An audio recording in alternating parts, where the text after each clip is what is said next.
भारत के 2025 के शीर्ष 10 सबसे लंबे रेल मार्ग। नमस्कार दोस्तों, स्वागत है आपका फैक्ट अबाउट एनीथिंग में। दोस्तों, क्या आप जानते हैं कि भारतीय रेलवे का नेटवर्क विश्व के सबसे बड़े रेल नेटवर्क्स में से एक है।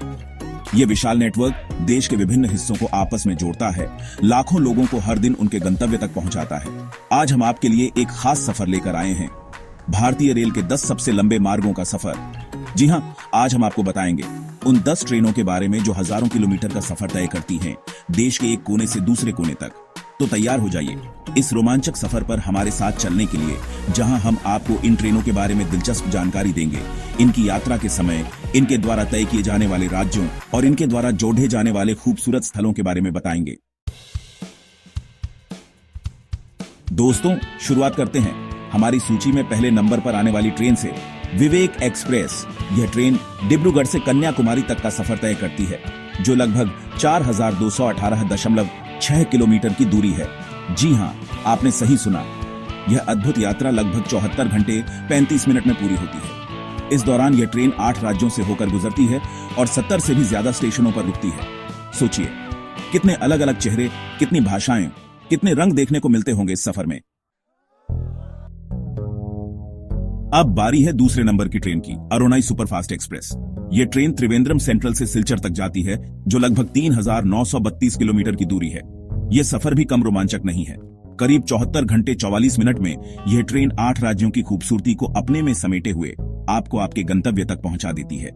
इस दौरान यह 70 से भी ज्यादा स्टेशनों पर रुकती है, जहां से आप स्थानीय संस्कृति की एक झलक पा सकते हैं।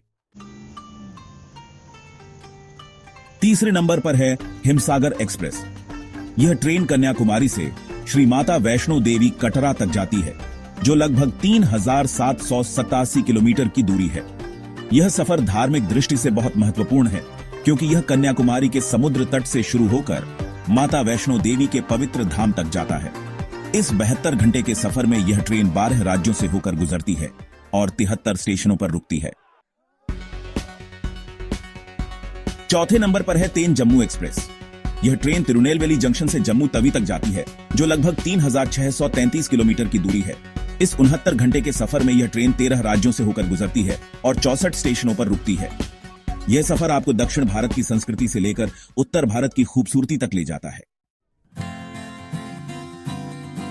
पांचवें नंबर पर है डिब्रूगढ़ यशवंतपुर एक्सप्रेस। यह ट्रेन डिब्रूगढ़ से यशवंतपुर तक जाती है, जो लगभग 3547 किलोमीटर की दूरी है। यह सफर पूर्व से पश्चिम तक का है और इस 70 घंटे के सफर में यह ट्रेन 8 राज्यों से होकर गुजरती है और 68 स्टेशनों पर रुकती है। छठे नंबर पर है संपर्क क्रांति एक्सप्रेस। यह ट्रेन त्रिवेंद्रम से नई दिल्ली तक जाती है, जो लगभग 3149 किलोमीटर की दूरी है।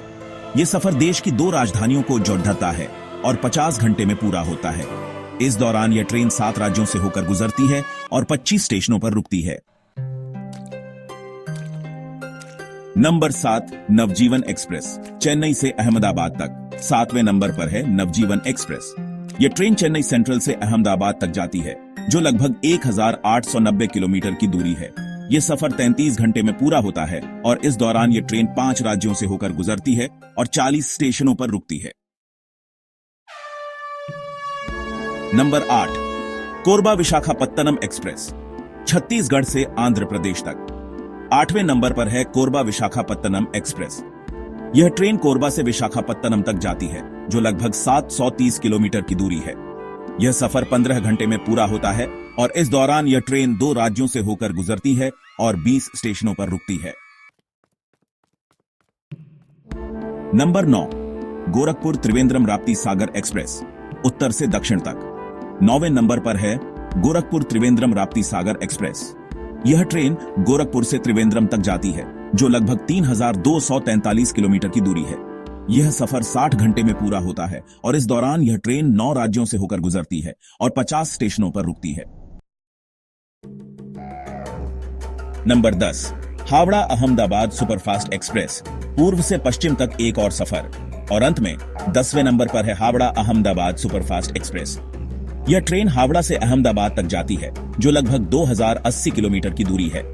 यह सफर 34 घंटे में पूरा होता है और इस दौरान यह ट्रेन 5 राज्यों से होकर गुजरती है और 35 स्टेशनों पर रुकती है। भारतीय रेल, अनेकता में एकता का प्रतीक। दोस्तों, ये थे भारत के कुछ सबसे लंबे रेल मार्ग। ये ट्रेनें न सिर्फ लोगों को उनके गंतव्य तक पहुंचाती हैं, बल्कि भारत की सांस्कृतिक और भौगोलिक विविधता को भी दर्शाती है। इन ट्रेनों के माध्यम से यात्री भारत के विभिन्न हिस्सों की संस्कृति, भाषा, रहन सहन और खान पान से रूबरू होते हैं। ये सफर आपको भारत की असली खूबसूरती से रूबरू कराते हैं।